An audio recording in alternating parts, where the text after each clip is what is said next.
And that perception still exists, that children are just little adults. And I think, yeah, it's always one I'm trying to bust because it's not right.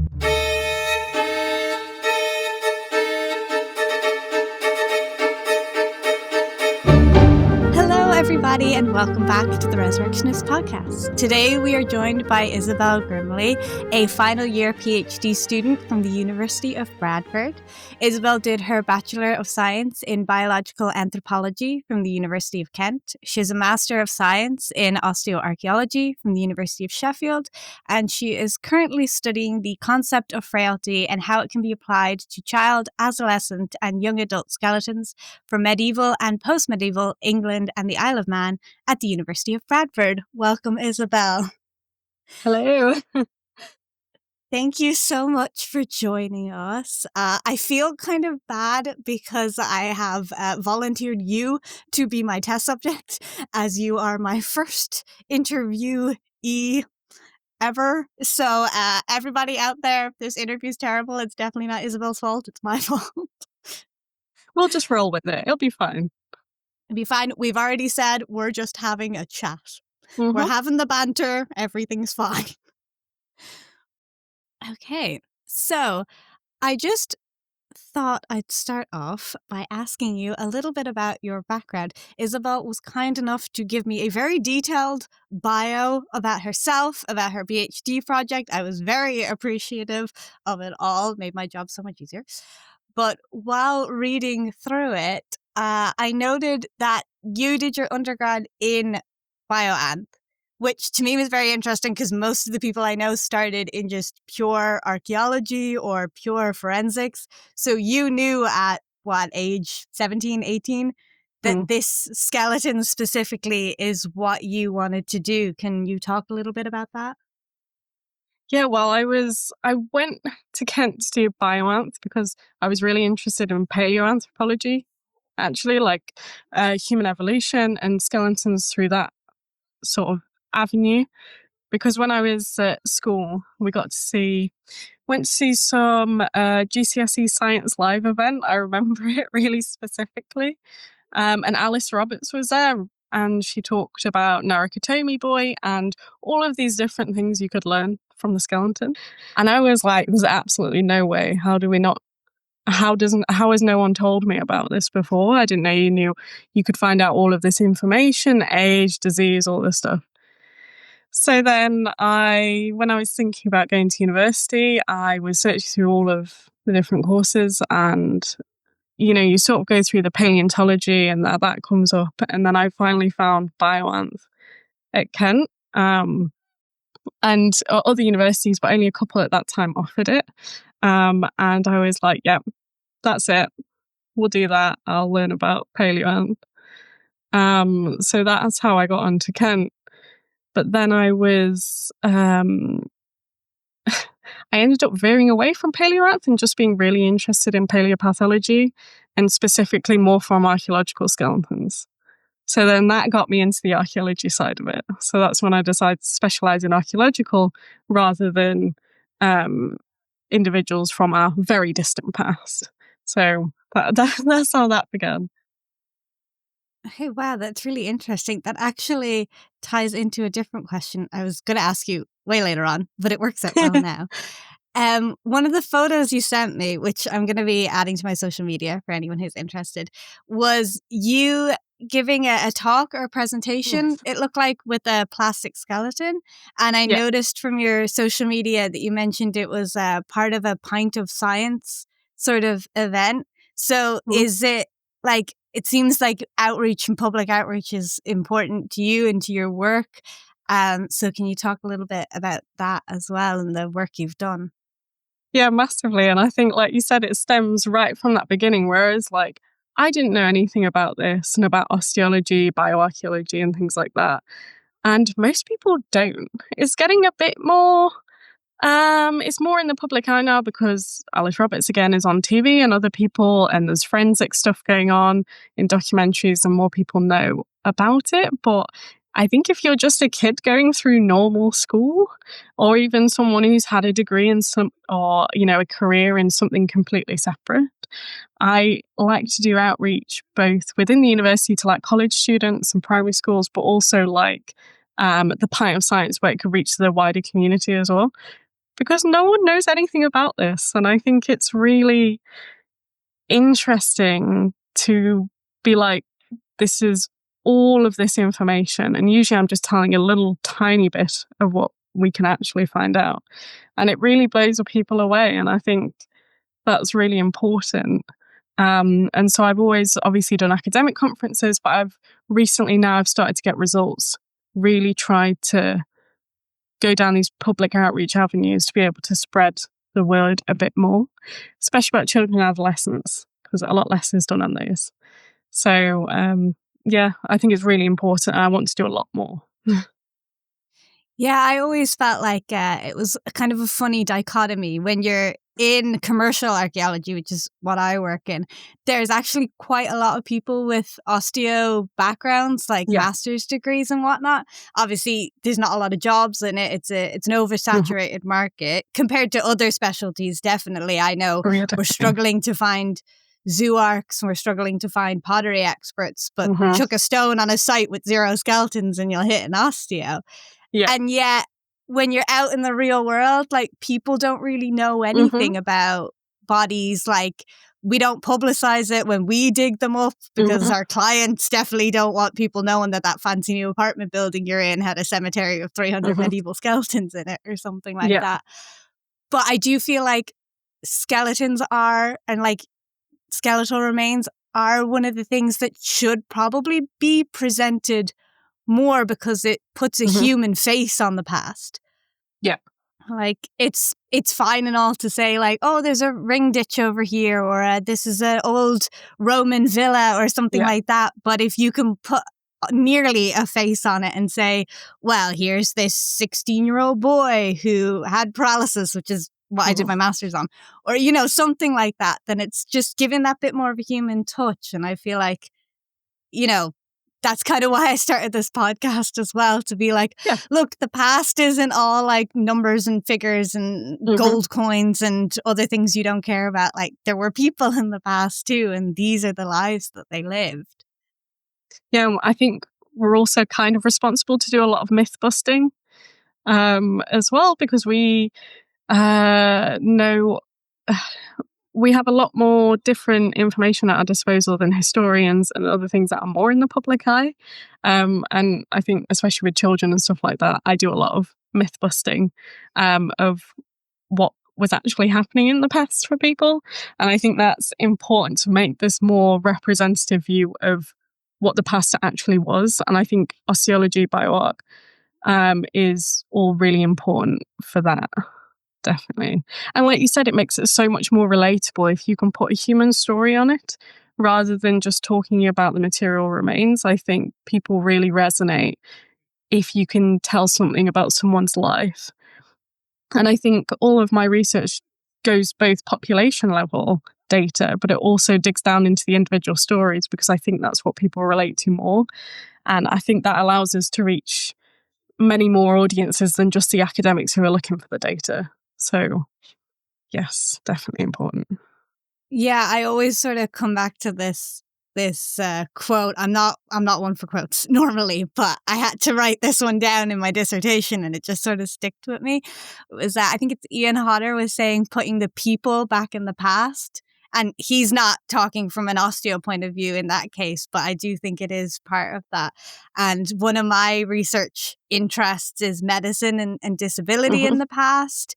And I think that plays into children as well, where we have myths or stories about how disabled people or about how children lived and existed in the past. And yeah, there's a lot of myth busting that I think needs to happen, to be like, look, your maybe Victorian ideals about how I blame the Victorians for everything. Love them to death, but you gave us a lot of problems, mate. But, you know, I tend to think it's a Victorian idea that, like, people with disabilities were hated in the past and children were neither seen nor heard. They were taken care of in a corner somewhere. Yeah. But that's maybe not always the case. No, and that's a massive point with children, the Victorian period, and even later, because it's such a recent field, is that people were just like, before the Victorian period, just childhood didn't exist. They were just little adults. They were born and then they became adults. And it's just mad. And that perception still exists, that children are just little adults. And I think, it's always one I'm trying to bust, because it's not right. And it hasn't been the main thought for quite a long time in the actual field where we're researching it. So blame the Victorians for everything. I do. I thought one of the things when I was coming up in Bradford, so Isabel and I both went to Bradford. We also share a supervisor as well. It's a very small world, Osteo. Very small. Yes. But I did find that there seemed to be a lot of research about children coming up, but it was new, and it was, it was something that we hadn't really thought of before, or maybe investigated beyond a population level of how old children were living to, and what that might tell us about general sight health. But people doing more actual scientific research and stuff into children and things like that as well, which is what your research is touching on. Yeah, definitely. And I think the really early stuff was definitely on, well, how can we use children to tell us about adults and the adults in the population?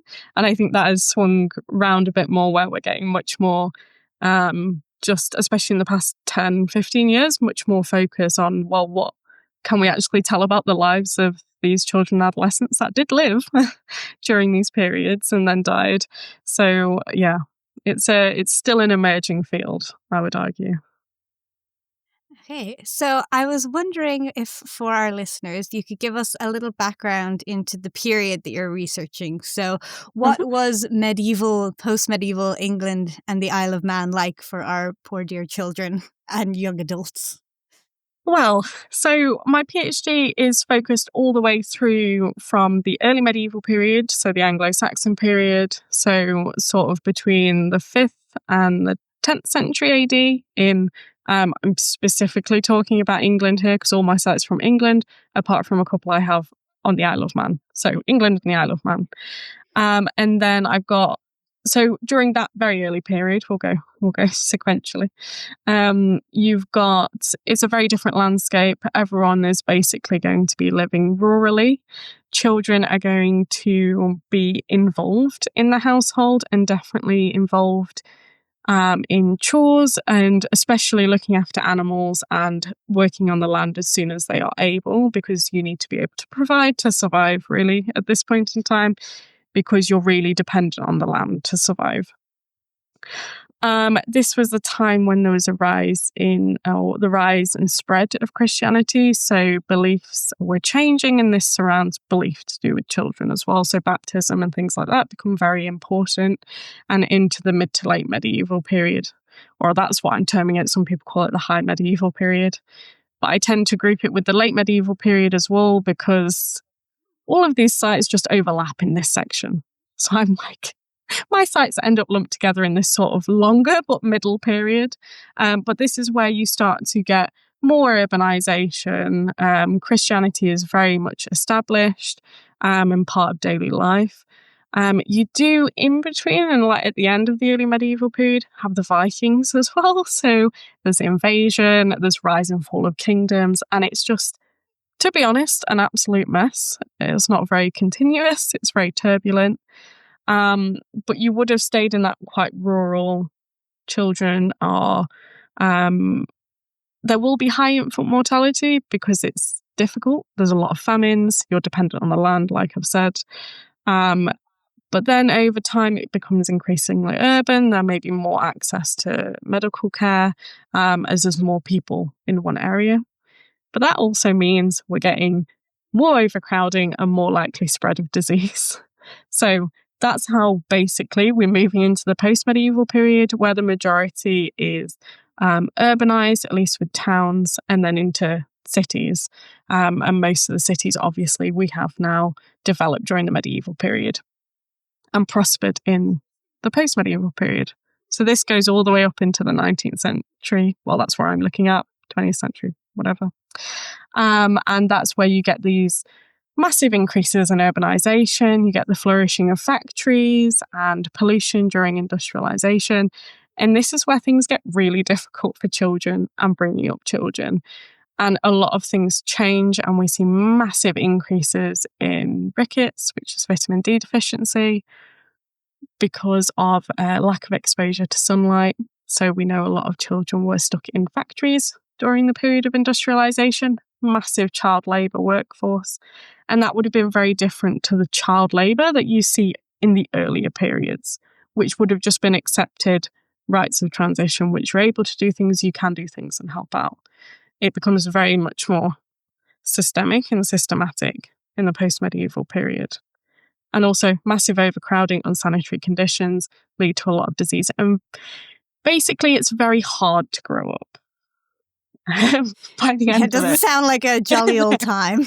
No, and I think we have to admit that generally over these periods, it was difficult to grow up, especially if we compare it to now. And it's very difficult for parents to help their children grow up. And we see high infant mortality throughout, and especially high in the post-medieval period, because it was difficult. And you've not got the vaccinations you have now, or the access to medical care, or even state welfare. So we can see all of this in the bones, and I think this is why it's great to be able to look at the children and adolescents and not just ignore them, because you can see it. And I think it supports what we don't have so much of in the historical record or the written records, because children weren't really talked about. So we get to discover all of that. Basically, it was hard, but a lot of people survived, because we know that, because a lot of them died as adults. So, and also we have low mortality at certain age groups. So adolescents are particularly hard to get a large sample of, because generally they don't die very much. So we have small samples, and that is reflected today as well. So things have changed a lot, but also things have stayed the same, to be honest. It's just easier, I think, now, I would argue. Yeah, hopefully. Yes. So your PhD focuses specifically on frailty amongst children, and you've developed a developmental frailty index, which is a sort of, I'm gathering, methodology of kind of categorizing this frailty. So can you talk about maybe what frailty is, how you're defining it, and then how your index sort of helps osteologists to maybe categorize it as well? Yeah, so frailty comes from the clinical or medical world. So it's usually used when talking about elderly individuals, and clinicians score a variety of health and lifestyle variables in these elderly individuals to basically assess their risk and tailor treatment plans for them. So how at risk are they of future adverse health outcomes based on their current levels of physiological stress or psychological stress up to that point in their lives. And they sort of treat this as a cumulative and fluctuating sort of level of stress. So it's constantly changing, and they're just assessing as it goes. And there's some researchers who focus on adult remains that have taken this clinical concept of frailty and brought it into bio or osteoarchaeology and applied it to skeletal remains. So obviously we're specifically looking at the physical or skeletal health, because we can't access psychosocial, psychological stress. But we have many biomarkers on the skeleton that we know from paleopathology that can tell us about physiological stress and disease. So these frailty methods in bioarchaeology take these different indicators, so like rickets, as I said before, and things like enamel hyperplasia on the teeth, cribororbitalia, and they score them all as, well, usually at 0 or 1, with 1 being that state linked to increased frailty. And then you add all of these up per individual to get an overall frailty value. And then you can compare that quantitatively, and that'll help you compare frailty between individuals and groups and populations. And it allows you to sort of bring everything together rather than focusing on 1 or 2 biomarkers only and at a population level, which I think takes away from the individual being an individual. And you're not as detailed as like an osteobiography, where you go into absolutely everything about one individual. But then it's really difficult to compare that. So these frailty index methods basically allow you to compare a more comprehensive assessment of an individual's health or physiological stress burden at their time of death. But the problem with frailty research was absolutely no one was doing it for younger individuals. So despite the fact it was developed originally on the elderly, there are some clinical studies that do actually create indices for children who are in clinical settings, and that enables them to target treatment to which children are most vulnerable. But bioarchaeology not caught on so much, even though they go down to young adults, because bioarchaeology tends to go, I'm studying adults, and that's anyone over 18. Completely arbitrary value for bioarch, but there was one study that went slightly down into adolescence, but seemed to not really consider the fact they're different and therefore need a different approach when it comes to this. They just sort of, I think, lost them in the analysis. So I was like, well, there's people such as Mary Lewis in Reading who are arguing that children are incredibly sensitive indicators of environmental change. So why can't we take this more comprehensive view of health and apply it to children and adolescents? So basically, my developmental frailty index was produced by my PhD, and it scores 15 biomarkers of stress that are applicable to young people's remains and combines them like the adult stuff so that I can compare them as well as my PhD is doing over time, but also between the age groups. So who is at risk of what in different age groups, and also between the sexes for the older individuals. So it's the first one to do it. So I'm hoping once I publish it that more people will be able to apply it, because I'd love to see that. I'd love to see it. I'm sick of seeing just adult studies, honestly. I'm excited. Yeah. I find it very interesting from two different standpoints, where what you're saying as well, like there's certain markers or pathologies you see on children that you don't really see on adults. So obviously, like, it would be important to study them to say, like, look, if we're seeing these on the kids, it's indicators of what these adults went through as children, but also what they were going through as adults, because the kids were going through malnutrition. So presumably the adults also weren't eating or weren't getting enough sunlight or, you know, specific vitamins or something like that. But I also find it interesting because your index is categorizing things that we in commercial archaeology already categorize as part of our study. We already mark if a bone has cribbia. We already say if an individual has rickets, but it's just giving it a better system to say, instead of just saying X number of members of the population in this age group had this disease or this pathology, you're now saying this indicates like that there was something going on with the kids at a greater level than just giving it a random number and saying, oh, we have this percentage of it in children aged between like 3 and 2. Like, it's something I feel like we could actually apply because we're already using it. Just shimmy the numbers a little bit and you can suddenly gain so much more information out of it.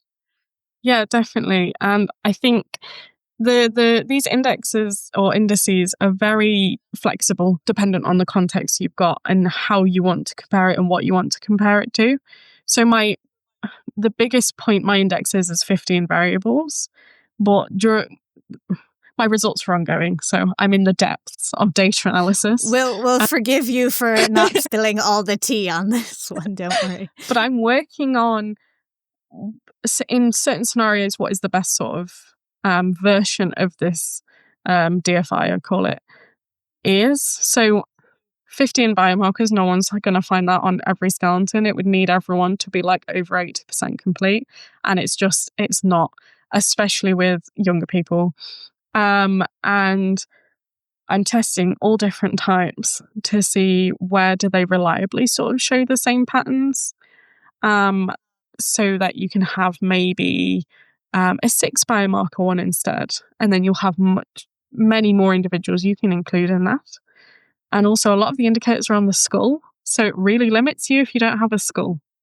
So yeah, those damn headless children are going to cause problems. Oh, yeah, genuinely. I don't know why, but I have quite a few individuals that I analysed that didn't have a score. And not only does that cause you problems with age estimation, it also restricts you from scoring things like scurvy, cribororbitalia, and things like and parotic hyperestosis. And it's like, but I'm trying to make this realistic. So I've done this top-down approach. So I've got everything, and then I'm working through them all to see how they might be applicable in actual realistic scenarios. And so I've got two types of the index mainly, where you have to have all of the variables analysed, and then you do it out of that. So you just add the numbers together. So if you have 3 biomarkers present, you will score 3. Whereas if you have, I have another form of the index where it'll be an at least number. So you will take your overall value and then divide it by the number of areas actually able to be analysed for the individual. So it will give you a 0. Whatever score. And although that isn't directly comparable in the sense that you're not scoring the same things all of the time, it does give you a good idea. And to be honest, in my results, they tend to follow the same pattern. So I think they're viable options, and it increases your sample size by a significant amount. So I'm exploring all of these, and we'll see what I get out of it in the end. But I've got a nice big sample size, so I'm hoping that I get to experiment a lot and then be able to provide recommendations on how you can apply this. And like you said, in things like commercial archaeology, you're already collecting this stuff. And you can be like, well, we're just going to score it like this. These are the ones we have. Even if you just have 4 biomarkers, it'll give you some sort of insight. And also, because you're scoring individual biomarkers and then calculating the index, you can dive back down into the prevalence rates really easily. So you can pull out, well, what is actually contributing to these frailty scores? And does that change over time, or does that change between age groups, sexes, things like that? So it's you don't lose what you were originally doing. So I think I really like it. So it's been fun to sort of compile and figure it out, definitely. Yeah, no, I think that was the thing that drew me to it for commercial, was I could still do my report and record it the way I normally would, but then just add this on, and it's not, I need extra money to do isotope or to do this or to do that. It's just, I just need to change how I inputted the numbers a little bit, and it'll suddenly give me new information, which I was very impressed by. That being said, you do use dentine isotope data for some of your individuals, I believe. Yeah. Yes. So how does that play into it as well? So this is sort of a complementary analysis that, because my supervisors are focused, obviously osteology, but also on stable isotope analysis. And Bradford's really wonderful in the fact that we have Julia Beaumont, who developed the incremental dentine where you slice it with a scalpel in straight lines. And she developed that method. I was able to be taught that method by Julia and my supervisors. And I think it's a really nice method because it's also incredibly detailed. So each of the individuals that I have frailty data for, I then have a subset of those individuals from one of the sites where I get these detailed stable isotope results as well. And I'm focused on carbon, nitrogen, and we're also doing sulfur. So carbon tends to tell you about, obviously, the plants an individual is consuming, that sort of thing. And also the nitrogen looks at trophic levels, so protein in the diet. And that tends to also change with physiological stress events. And this is one of the things that Julia has worked on a lot, is this increase in nitrogen coupled with a decrease in carbon. And these are termed stress bubbles. It's the easiest way to call them, but you can see them on a graph. And I was really interested in that. So I was like, well, if I've got this really detailed profile of what we can see on the skeleton macroscopically, so just by eye, for the same individuals, can we see anything on a biomolecular level that also indicates stress during their childhood? And I focused on the permanent second molar, which allows us to look at these values of isotope ratios between about 2.5 and 15.5 years. So I'm avoiding breastfeeding and weaning because that's not the concentration of our project, I'm starting from 3 years old to 25 years old. So I'm looking at this sort of older childhood where growth and things like that are more stable, slowly going until puberty. So hopefully physiological stress will be more easily identifiable, not masked by other things. So I have some data from that already, and it's very exciting. And I do have individuals that have pathology on their skeleton, so high frailty, but don't show any physiological stress in their skeleton, in their isotope profile. So there's a whole conversation around timing and formation of lesions as well in this, because I haven't done anything in terms of healing, particularly in my biomarkers. A lot of them are just scored present absent. So I get to talk about that. And also what might be appearing on the skeleton and what is appearing in the isotope profiles isn't always the same. And it might just be that whatever is appearing in the isotope profile isn't manifesting on the skeleton. It's either not enough, it's not a longer enough period of time, or it's nothing to do with the skeleton. And therefore we don't see it on the skeleton. But I have individuals that have very clear stress bubbles throughout their childhood, and they don't have any pathology, or they do have pathology. And I think it just works as a really nice complementary thing to be like, here's even more detail about these individuals and their physiological stress events during their childhood. And Julia's recently been part of a published paper about identifying physiological stress events and looking at that in over the medieval period.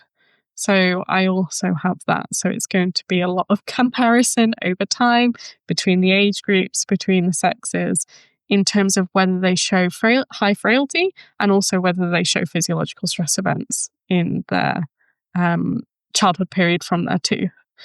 And I know there was some research done in Cambridge where they did try and build in isotope values to their frailty type indices.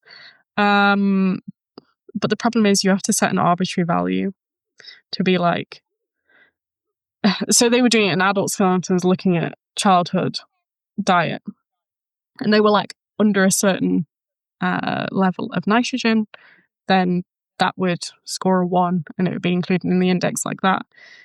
But that doesn't necessarily work when you've got all of this stuff going on with physiological stress disrupting these values.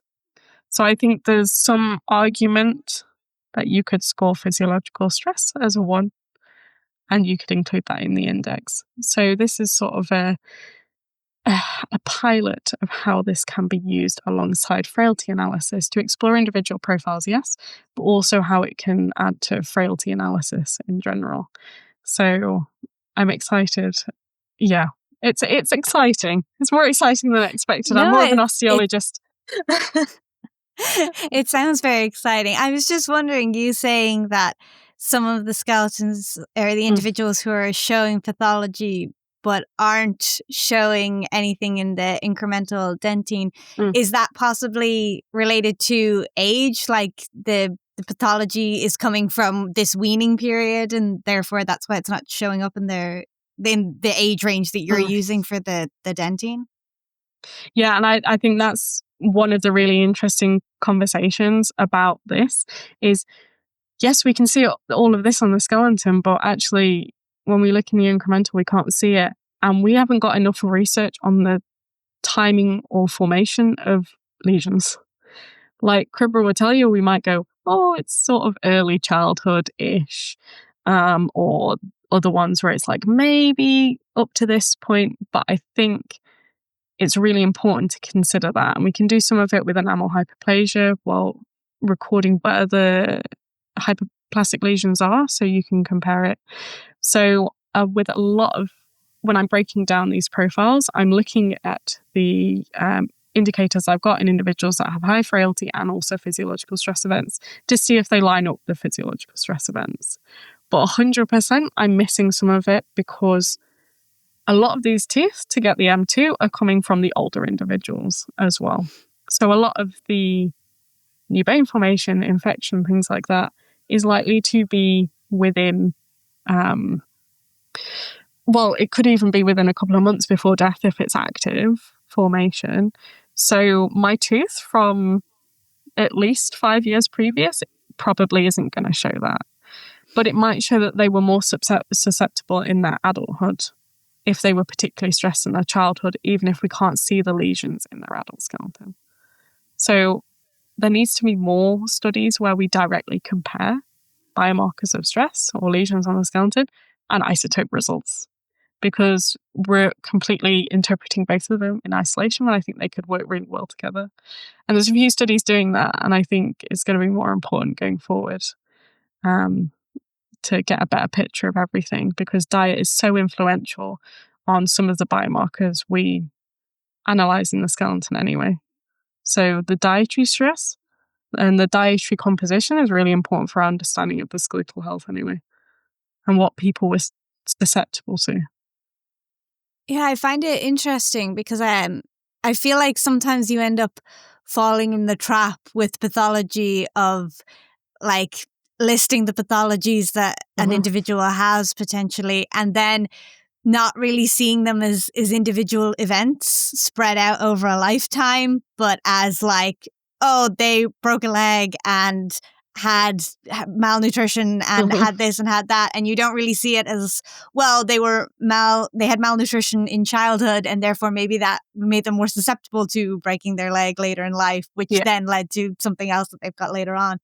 But I like how, introducing these new methodologies now and gaining a better understanding of when certain indicators of frailty appear on the skeleton, that we can maybe start giving people whole life stories back, as opposed to this is what they look like when they died and I don't know when X, Y, and Z happened in the past.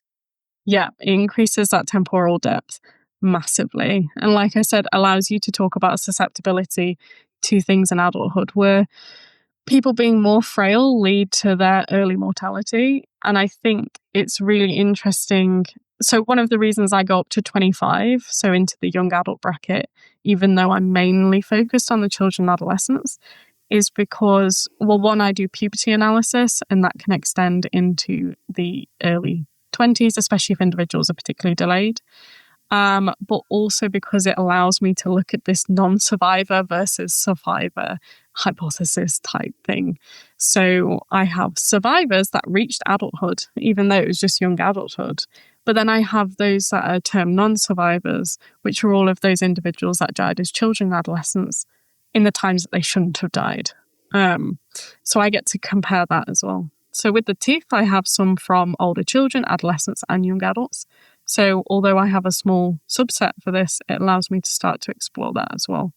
And if there are differences between my non-survivors versus my survivors in both the frailty analysis and also the incremental dentine.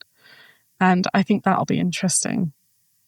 And especially when you get people dying as children and you're looking at the teeth that are still forming at that point, you get to see their values at the time of death. And that's usually really interesting when you have nitrogen and physiological stress events, because you can sometimes see it rise dramatically before the individual dies.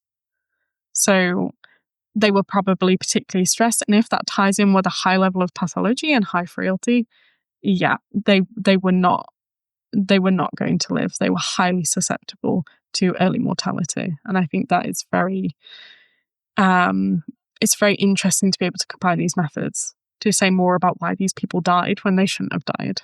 And I think that's important for studying non-survivors. Yeah, very interesting. So I was wondering, I know you're in your final year, you haven't published anything yet, but can you give us a little sneak peek perhaps of just what you've been able to glean from your research so far? So one of the things like I said, in the depths of data analysis, but obviously I've been playing around with everything and making graphs in Excel and trying to figure things out now. I've got all my data. Fun stuff.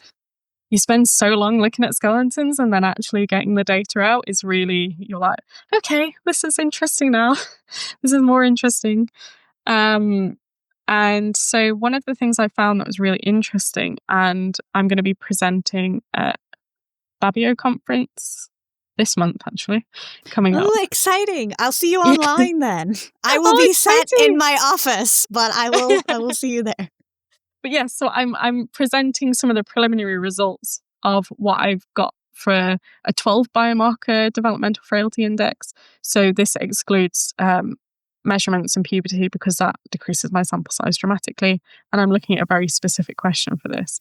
And that is, what was the effect of the medieval to post-medieval transition? So the impact of industrialization. Because a lot of studies have looked at this, and especially for child health, and said that there's this dramatic, obviously, like I described before, decrease in quality of life and health for adults and children across this industrial revolution period. And so I ran my data for this, and the difference wasn't as big as I expected. My frailty in the post-medieval period was higher than my average frailty of these 3 to 25-year-olds in the medieval. So I'm looking at 11th to 15th century versus the 17th to 19th century. And I spent ages trying to figure out, okay, why is this not as extreme as I expected? Because I was going to use this as my benchmark for, okay, this is extreme change. So I can look at my early medieval to my later medieval periods to see, well, did the turbulent changes that were happening during those periods, do we see that change as well with this more sensitive way of assessing health? But then I was really interested by why this wasn't such a big difference into the post-medieval period. And for this particular analysis, it was not a statistically significant difference either. Even though my sample size is pretty big, I had 300 individuals, or just over 300 individuals overall. And so I spent like a week deep diving into why this might be and going into all the individual biomarkers and things like that. And it's just, I think, combining all of these biomarkers together gives us a slightly different picture than individual studies before that have simply looked at one or a couple of biomarkers at that population level. So from my data, what I can glean, I think, is that we have, in the post-medieval period, pretty much everyone was just pretty bad, but at this sort of lower level. So if we take the 12 biomarker index, the maximum you can get for frailty is 12. Children tend to be on the lower end because they haven't lived as long and therefore are less likely to have this cumulative impact. So majority of people in the post-med period were scoring 2 or 3 biomarkers each, whereas the medieval period was scoring 1, 2 biomarkers each. But the medieval period had a few more individuals that were extreme and were scoring like 5, 4 or 5, things like that. And one that had 7 somehow. And then in the post-medieval period, we have less of those extremes, but everyone is sort of just bad. So there was less 0 scoring. And this is controlling for age, because my post-medieval sample had a high level of high level of 3 to 5-year-olds that died. So toddler age. So I was controlling for age to make sure my age distribution didn't affect anything. And this still stands. The other thing I noticed in the post-medieval period is I see the increases in pathology such as rickets, as I said before, porotic hyperostosis on the skull. What else is there? Periodontal disease, things like that. The teeth are just very poor in the post-medieval period. As everyone else has found for the individual biomarkers, I still find the same thing. It's when you combine it that it gets more complex. And I think the overall narrative is probably a bit more complex than we've been showing so far. The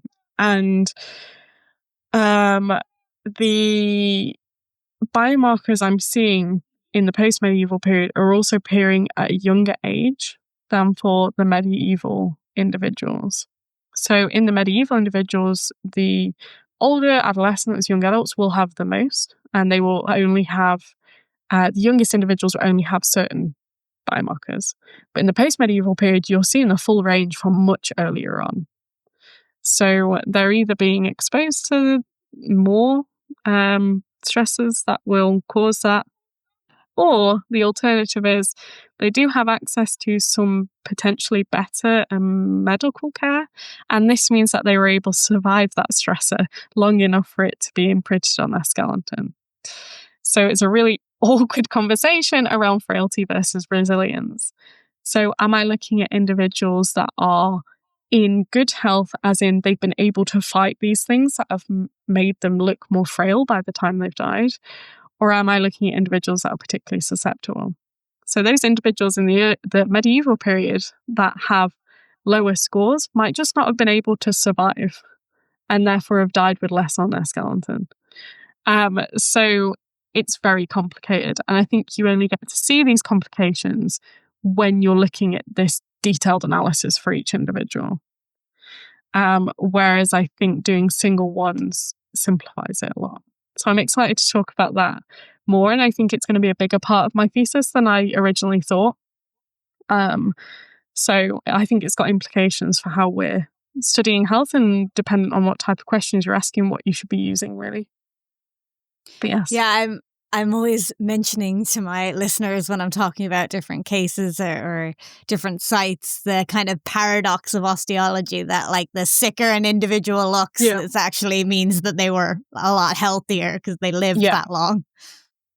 Yeah, it's really complicated. And I've got, so from looking, so this was focused on the later period specifically, because the early medieval stuff throws in even more interesting stuff. They're particularly high. Their mid to late medieval is the lowest, and then it's kind of like a U shape currently, my data. So it's interesting, and I'm interested in whether it might be the influence of the main site that I have representing my early medieval period. Because as you'll probably know from studying at Bradford, I've looked at Raunds, so Raunds Fennells in Northamptonshire, and there is something definitely wrong with these young people from that site. And I think that's a really interesting thing that I'm going to deep dive into once I've got my final results, because some of these results are not including all of the variables, like I said. So when I can do those different things, we'll see if these sort of patterns hold up. But I have a suspicion they might, because it's quite a strong pattern. And I'm like, okay, this isn't exactly what I expected. But I think it's really interesting because it isn't what we expected. So yes, that's why a would we why would we research if it turned out exactly how we thought it was going to turn out? Exactly. So fun at that. So I was wondering, the medieval to the post-medieval period, you're obviously going from, the whole period has some form of written records, but I'm presuming the written records sort of get more substantial as time goes on. And you were mentioning before that like they don't really mention kids as much as you would hope in written records and stuff. But does that sort of play into your research as well, of being able to see maybe what they were saying about kids, if they did say anything about kids at all? Yeah, definitely. And people, there's definitely a lot of, to be honest, the idea of childhood we kind of have now comes from sort of the Victorian period, so the post-medieval periods, where it's like the idea of people should have childhoods, and that's why the labour laws and things like that came in, because there was this entire movement that was like, children deserve to have a childhood, and that'll be better for them in the longer term and better for society, therefore, overall. But there was a lot of understanding of childhood in different sort of stages that an individual goes through, both socially and biologically, from all the way from the early medieval period. And although some of the documents that we have are quite sparse for the early medieval Anglo-Saxon period, there is still stuff out there. And Sally Crawford did a really wonderful book on the archaeology of childhood during that period. And she outlines that people obviously understood childhood was separate from adulthood, and those different stages people went through. And this just gets even more detailed as you move through into the later medieval periods and you get more written sources. So children are written about, mainly male children. Male children seem to have more stages, was understood that they went through, whereas most people have simplified females or women going through from girls to then getting married and having children and then becoming a grandmother is that was theirs, whereas you men are born, you marry, you produce a child, you die. Those are your life stages. Yeah. So there was understanding, but it is very biased, and I think that's what we can add to it. But yeah, the thing that I find the documentary sources and historical research really useful for is sort of determining what risks there were per age group and what children were doing, as we discussed at the beginning, like where I was saying children getting involved in things when they were able, because it gives a bit more insight into why they were suffering from the things they were suffering from, or also why they might have died, especially individuals that have no pathology on them and don't look particularly stressed, although the paradox. But there's loads of information in medieval period from the coroner's rolls, which tell you about many accidents and common things that situations children ended up dying in, and accidents and abuse and things like that give us a better insight into what the range of things that we could be finding are about, basically. And I think that's really useful. And you can't do osteology without that context. The interpretation, you need the context. We can't just say, oh, well, this is childhood now. This is what we expect children to be able to do now. And then put that onto the past. So, the historical research is very time consuming to get your head around sometimes and find the right things. But it's really important for contextualizing, well, what am I actually finding?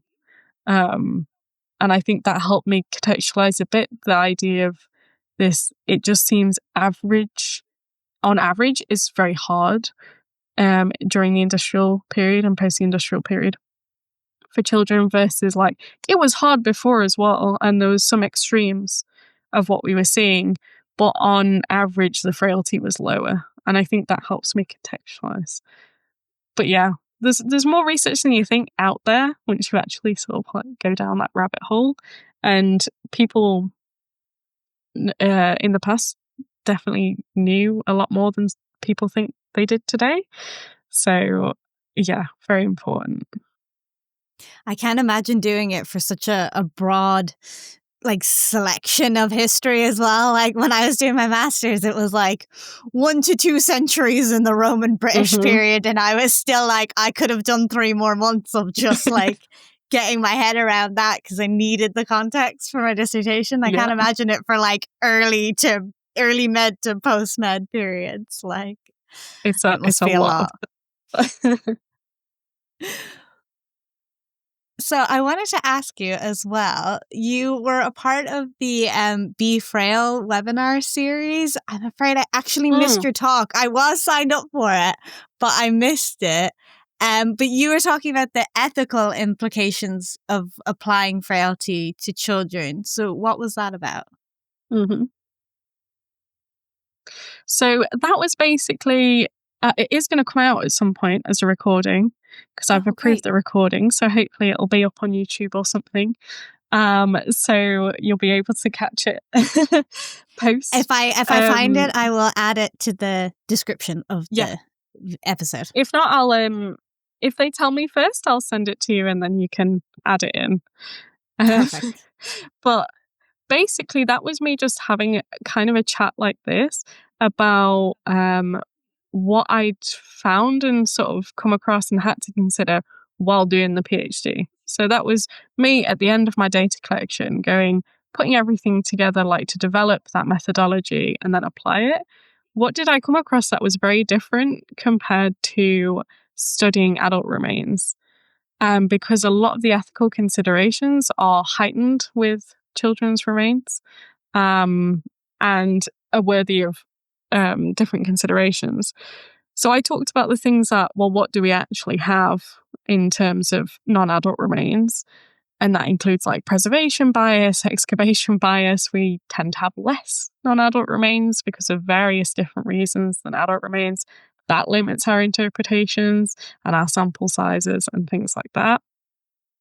I talked about challenges of sex estimation in non-adult remains, because younger than adolescents, you're not going to see these secondary sexual characteristics that we develop during and post-puberty. So adult sex estimation is much more reliable, just morphologically, so just looking at the bones, than non-adult. And that is a big challenge because a lot of stress and experiences are gendered, as they are today and were in the past, and even more so in some past societies. That makes it very challenging when you don't have enough money to do ancient DNA or even peptide analysis. So that's a massive consideration when you're going into non-adult research or including non-adults in your research. I looked at, with demographic variables, accounting for age in everything. You're going to be dealing with mixed age samples. Everyone needs to be compared with peers of the same age, ideally from the same population and the same time period, to be able to really understand the differences you have. I think ideally this should be done for adults as well, but we tend to just group them as over 18, split them a bit, but tend not to account for age and everything. But you really need to do it when they're changing rapidly because it's very different.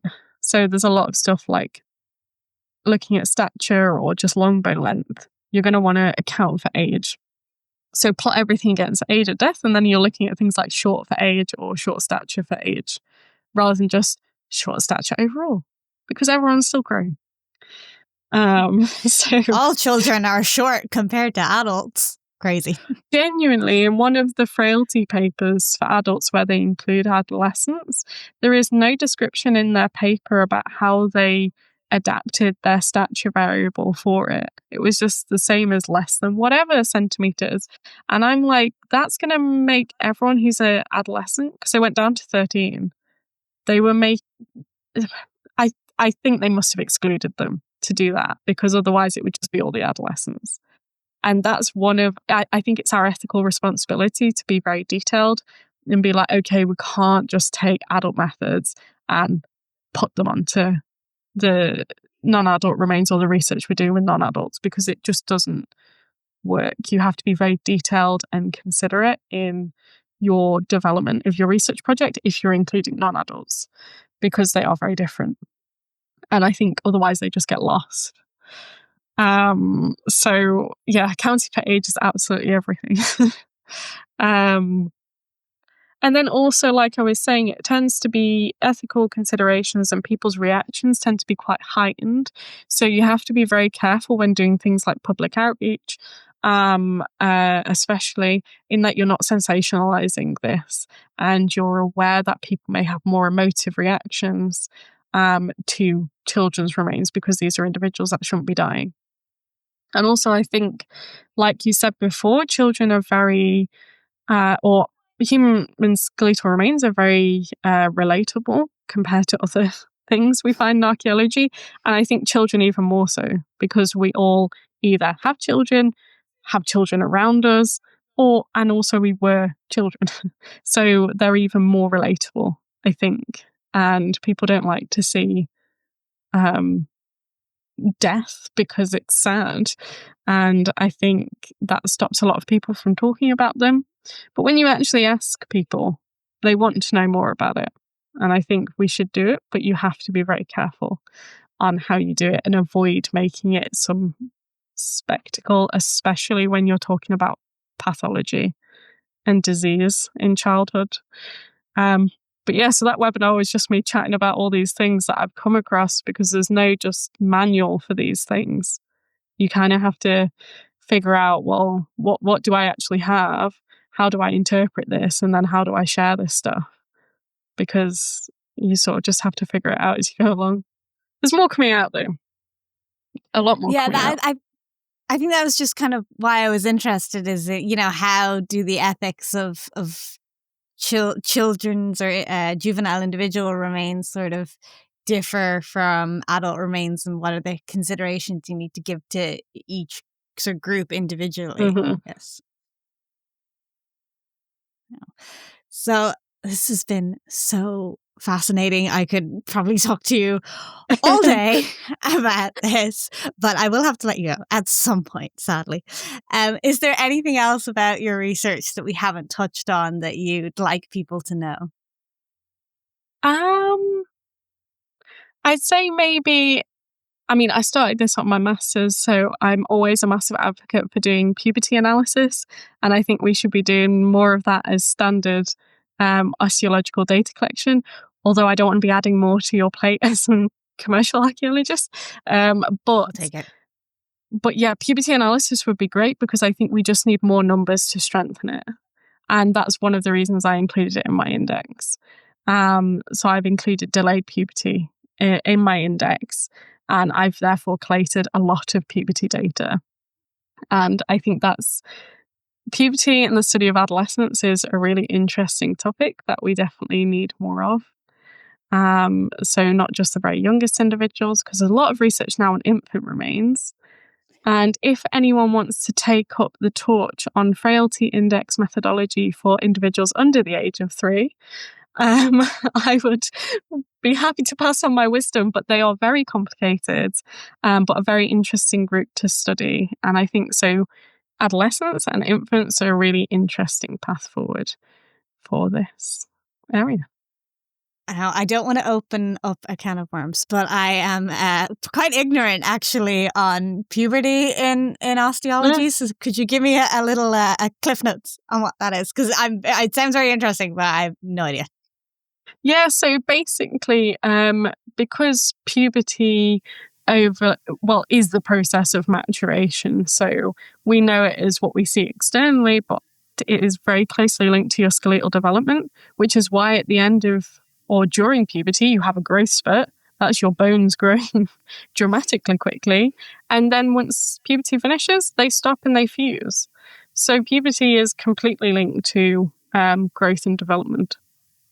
And therefore, I want to look at delayed puberty because pubertal delay is dramatically influenced by environmental factors. So if you had adverse environmental conditions, such as malnutrition, things like that, that's severe enough, it can divert energy away from your growth and development, such as puberty, and therefore pushes that back until you're at a time where you can continue growing and developing. So Mary Lewis has done a lot of work on this and developed methods to score several bones in the body, in the wrist, the canines, what else, the iliac crest on the pelvis. And you basically look at the fusion or the shape, such as the cervical vertebrae as well. And you score all of these according to her methods.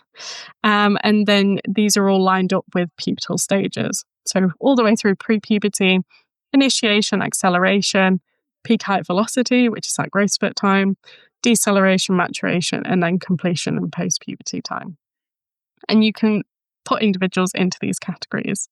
And then within your population, you can therefore see how the pattern of puberty went from pre-puberty initiation, the onset, all the way through to pupal ending.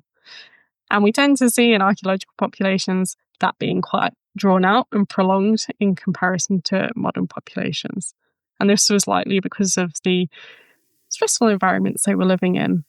And this meant it was drawn out longer. But I think we need more data to still see, to make sure it's not an artifact of the methods, because they still haven't been applied that widely. And adolescents are the smallest age group. So I think we need more data to make sure that these patterns aren't just the same everywhere, because they're very, very similar, regardless of population you're analysing. But it's incredibly useful when you have even just an individual and say they have a pathological condition or something quite severe, and you can look at their puberty and see if that has affected their puberty, because you'll know if it's way out that that individual was likely severely delayed in their puberty, probably due to the condition they had. And that allows us to interpret what they look like on the outside, and therefore probably perceived by the society they were in, about how capable they were perhaps in contributing to society, and whether they were able to move through the social stages of age and rites of passage in comparison to their peers. So it's a very interesting area. And the scoring is rather simple because a lot of it's unfused, fused, or fusing. And then you just read across on the table to tell you what stage.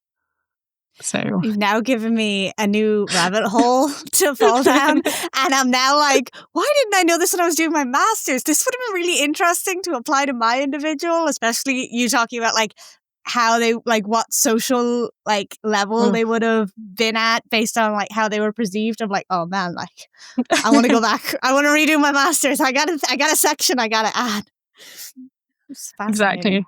And I can send you a little reading list if you want about the main papers that I look at for frailty and puberty and things like that, because I think it'd be useful for anyone listening as well, because they're not as super researched as other areas. So it's a nice little starting point if you're interested.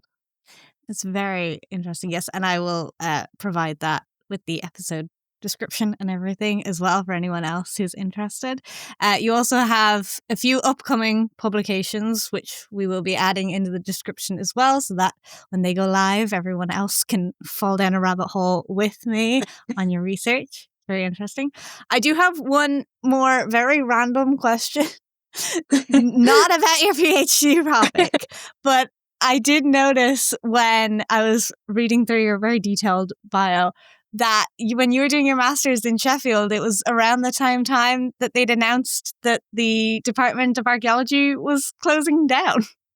So what was that like being there when they were like, no more archaeology, guys?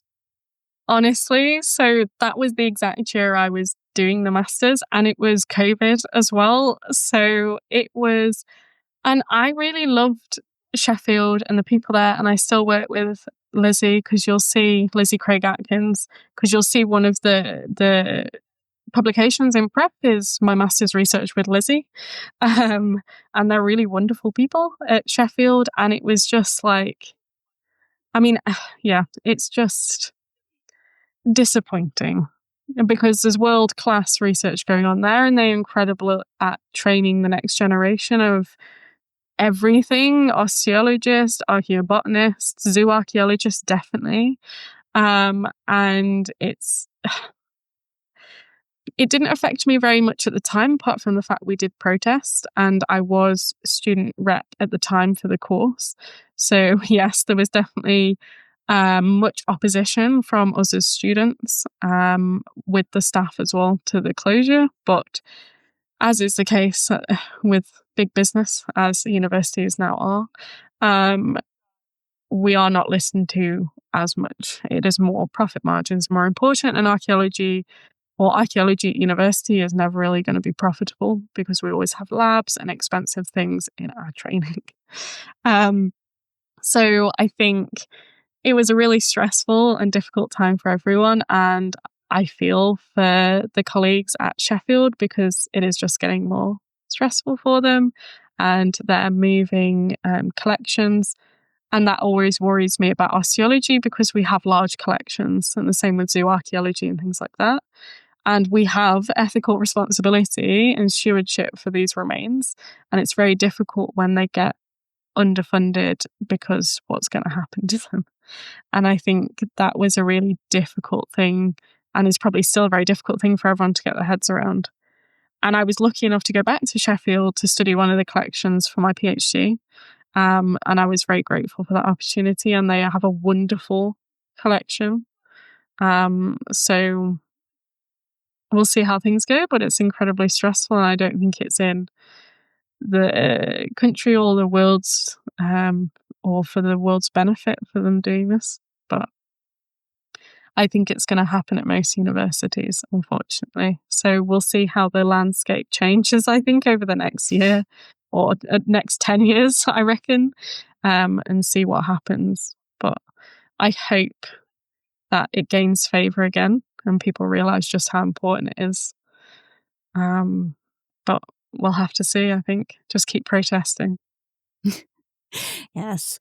I hate to end it on a sad note, but I did note that, and I was like, I have to ask, because even us at Bradford, I was doing my master's around the same time as you, and even we were like, couldn't get our minds around it. We were like, No. how are they shutting down a whole department? Like closing, like maybe master's programs that aren't doing as well or whatever. We've heard of that before, but just being like, archaeology is no more is just insane to see. And it did kind of, I think, give us all a little jolt of like, oh God, like what does this mean for us at Bradford, for our careers later on, for archaeology in general around the world. And I do think it's kind of important, the outreach you're doing, not to toot my own horn, the podcast, but other podcasts like this, just the outreach everyone's doing to be like, look, this isn't just stuff in the ground that gets in the way of you building apartment blocks or, is in your farmer's field or whatever. Like, it's important research and it does need to be done, does need to be funded. So fund your local archaeology. And it's incredibly important for our future ideas into how society works and how we should go forward. Like the pandemic was a massive thing and people were reaching to archaeologists and bioarchaeologists to understand, well, how did past pandemics work and what worked and what didn't, and what were the outcomes and the long-term outcomes. And yet a lot of people don't realize that these benefits for the present and the future in the data and the information we're providing. And I think archaeology, we span the sciences, the arts, humanities, and I think we're a very important subject for that. And like I said, I just hope that the importance of that is realized, so that we can all stay in a job and still do what we love. So fingers crossed. Yes. Isabel, thank you so much for coming on and for giving us so much detail and so much of your time. I didn't realize we'd been here so long. I was having so much fun talking about your children, which is kind of morbid, but that's our jobs. Yeah. Is there anything you'd like to promote, your social media, research, anything like that in our final moments? Well, I'll give you my LinkedIn and Blue Sky I usually post on, and my email address for my uni email. If anyone has any questions, you're welcome to contact me about anything to do with bioarchaeology, especially of children and adolescents. I can give you more information.